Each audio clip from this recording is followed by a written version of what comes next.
Nerazzurri fans from all over the world, welcome to the Interglobe! We're in the final! Orgasmic Dejavu. But before explaining why I title like this, please, if you can, subscribe, because it's very important for me, punch the like button and leave a comment to tell me how I can make these videos better. But what's better than the final? Orgasmic Dejavu. Why? Because this is the second time in my existence on this earth that I have the privilege to see my favorite team get to the final of the Champions League. So that's why it's a deja vu and that's why it's orgasmic. It was 2010, I was in Madrid, present at the stadium against Bayern, and I don't think I will be in Istanbul, but my heart will definitely be there. What a win! It was a win without history. We made history, but the game was without history because we dominated Milan. Now we can say it. We actually reached the same result that they reached against us in 2005. 2-0 in the first leg and 1-0 in the second. Let's just hope that it won't end up like it did in 2005 with Liverpool winning in Istanbul after a 3-0 lead at the end of the first half, as we all know. So, Inter is really doing incredibly well. It's the 8th consecutive win for us, and the tie that we made before these 8 games was Inter-Benfica, which was a win basically, but we just lowered our guard in the end and let them reach 3-3 after a 3-1 lead. So it's a period in which we are in a very, very good shape. And it's the 4th derby we win this season. Not the first, not the second, not the third, the 4th. It happened last time 50 years ago. It was 73, I guess.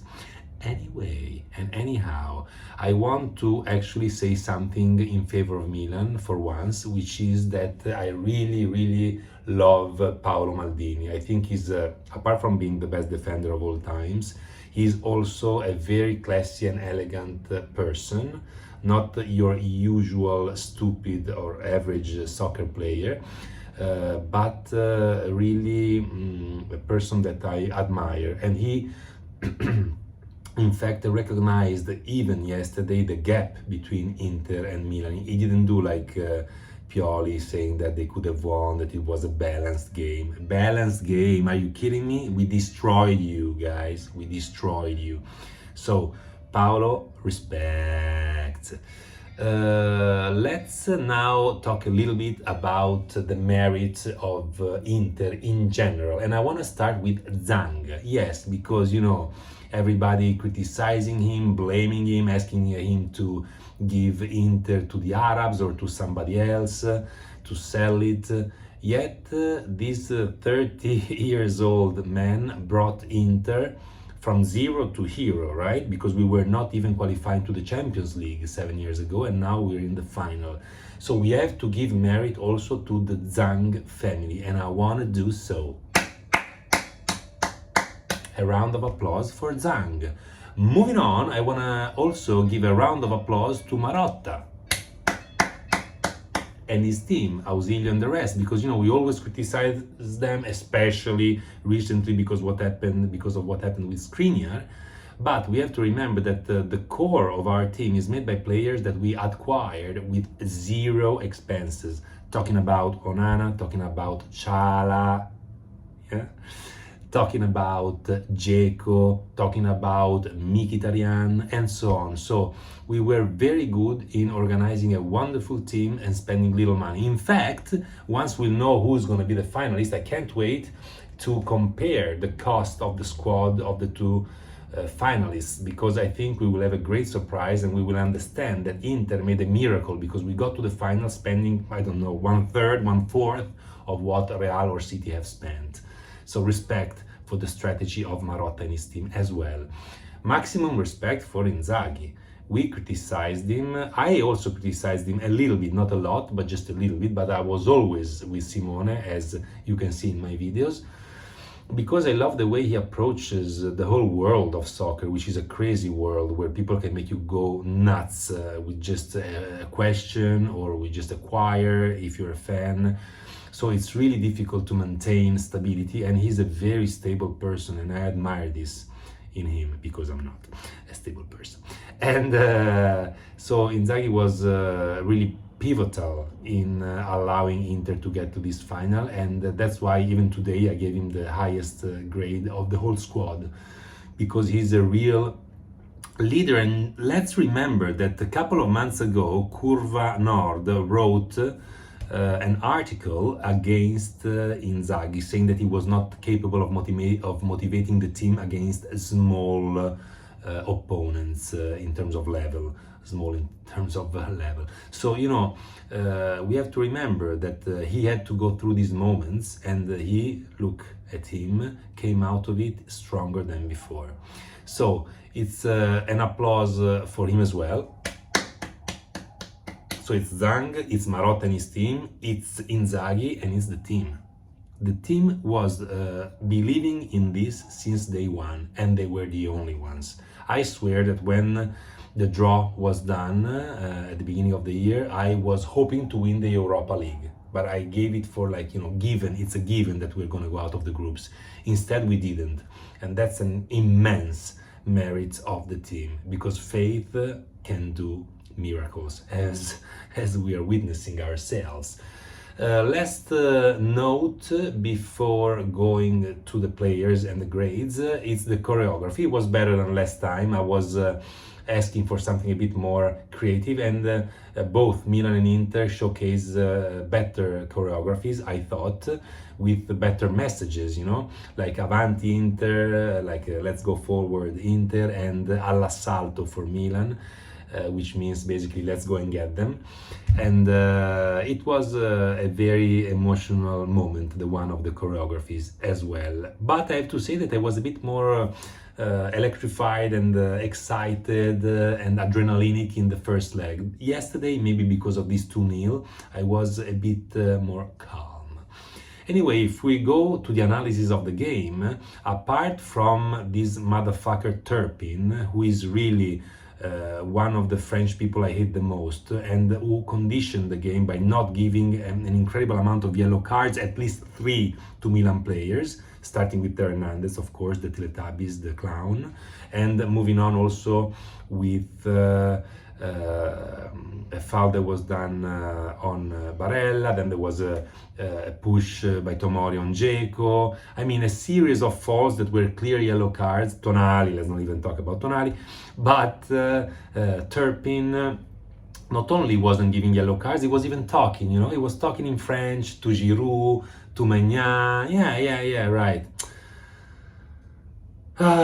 Despite your bad will, dear Turpin, we started the game properly. We did suffer a little bit in the first 10 minutes, but it was obvious. They had a big opportunity with Diaz. It was like a penalty kick in movement, and he missed it. Onana was good in saving, but it's more of a miss by Diaz, honestly. And that was the 10th minute. Had they scored there, it would have been hell. But thanks God they didn't. We had an opportunity with Mkhitaryan, with Barella. Then they had another one with Leao.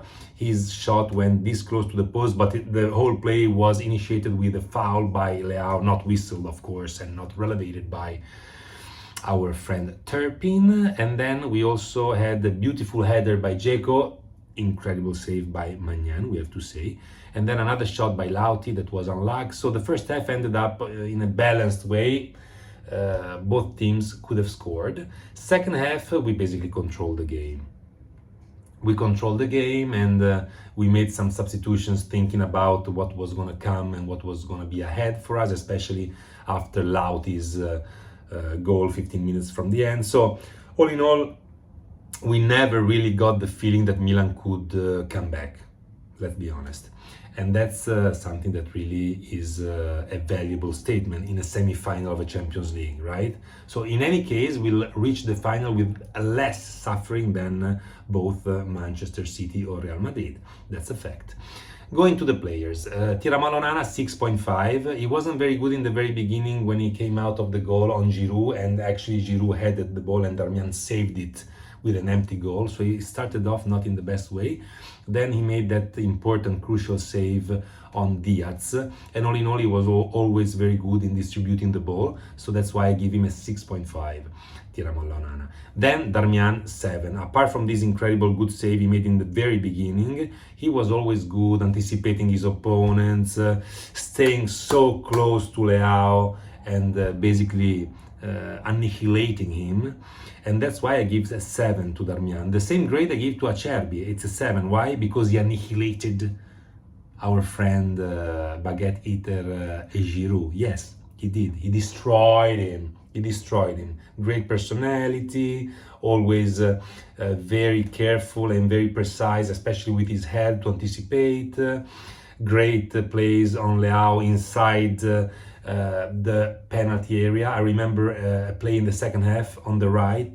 Milan was attacking on the right and Leao in fact was out of his position and he was one-on-one against Acerbi. I was actually yelling to Darmian, please go there and double the mark, because mark him as well, because if you leave Leao one-on-one is always dangerous. But in that occasion Acerbi came out as a winner and we even got the ball back. So Acerbi 7, Bastoni 6.5, very good as usual. He's like a fundamental pillar of our team. Barella 7, very reactive, very present, recuperating balls, not being nervous. So right direction for Barella's growth, and that's why he's getting a 7. Mkhitaryan 6.5. I was very sorry, of course, to see that he got injured. I hope it's nothing serious. But you know, I was admired by a couple of plays he made, in particular one in which he controlled the ball, and while controlling it he was moving forward at a speed that other players couldn't keep up, despite being 34 years old and all we say all the time. I mean, his technique is so great that even if he's not physically the top in his life, he can manage to do plays that are majestic. He recuperated, of course, a lot of balls, and I also admire that despite having an injury, he tried to stay in the game. So 6.5, and Miki, you're the best. Sultan of Swing, Çalhanoğlu 6.5, very motivated, very hard in his tackles. I mean, I admired that, you know, he's not afraid of being injured. He just goes in 100% with all he's got. Amazing Sultan. 6.5 for you. A-Train Dumfries 7.5, the best man on the pitch together with Lauti, apart from the man on the bench. So A-Train Dumfries criticized a lot because of your technique, but you made everyone stay silent because you played very, very well. A lot of runs on the flanks, a lot of good crosses, and a great improvement in defense. You're becoming a great defender. You stopped with grit, not only Theo, but even Leao and every player that was coming on your path. Very, very impressive performance by A-Train Dumfries, 7.5. Drone delivery Di Marco, 6+. Good, but not great, I would say. And then he was substituted. Lauti, 7.5. Even before the goal, he was fighting as a boxer. Incredible. He never gives up. He puts the foot always there, even if there's a contrast, even if it's tough, even if it's risky. He does not care. He just wants to see this ball behind the goalie, and he puts it there. He puts it there, and yesterday he did as well. Apart from this fighting spirit, he had a nice shot in the first half, as we mentioned, the goal in the second, another nice shot in the second. So really, Lauti, 7.5, is a well-rounded player. He won the World Cup, he can win the Champions League, he could win the Ballon d'Or, talking about France and the Baguette Eaters. So really, Lautaro yesterday was the leader that we have been dreaming about. Then we have Dzeko, who gets a 6.5, not as great as the first leg, but it was impossible to be like that. He almost scored with that header in the first half, was a miracle by Magnan, so he gets a 6.5. Nice moves, but less movements and less surprisingly beautiful ideas than in the first leg. 6.5 still for Dzeko. Brozovic, Tubeman Brozovic, 6.5 as well. He came in and he helped to manage the game, to organize the plays, very cold-minded unexpectedly. So it's a 6.5 for Brozovic, Gosens 6, Lukaku 7. I mean, the man always brings an impact on the game. This time he made a wonderful assist. I mean, have you seen that play? I mean, first he gives the ball to Lauti. Lauti gives it back. There is Gosens close to Lukaku. You know, he looks like he says, Gosens, please get out of the way because you're not the right person to be doing plays in the opponent's penalty area. So he pushed him away a little bit and then he gave the ball to Lauti and Lauti scored. On top of this, every ball that the team gives him, he saves it and he keeps it and he protects it, and there's no way you're gonna take it away from him. So he's really amazing, really amazing. 7 for Lukaku. Gagliardini 6, Correa 6, Inzaghi 9.5, which is the highest grade I've given this season, and you deserve it all. You were fantastic in not letting the media pull you in these sort of scandals and Inzaghi out and debates, stupid debates. You have been really, really fantastic in the media management. You have been fantastic in the team management, despite what Curva Nord wrote a couple of months ago. And you brought Inter to a place in which we are actually writing history. Because, dear Simone, we have to remember that you are the second Italian coach of Inter after Invernizzi to bring Inter to the final of the Champions League. And all in all, apart from Invernizzi, Herrera and Mourinho, you are the 4th coach who is bringing Inter to the final of the Champions League in these 100+ years of our history. So respect for Simone. I will be with you until the last day. Thank you for giving us this emotion. I really appreciate it.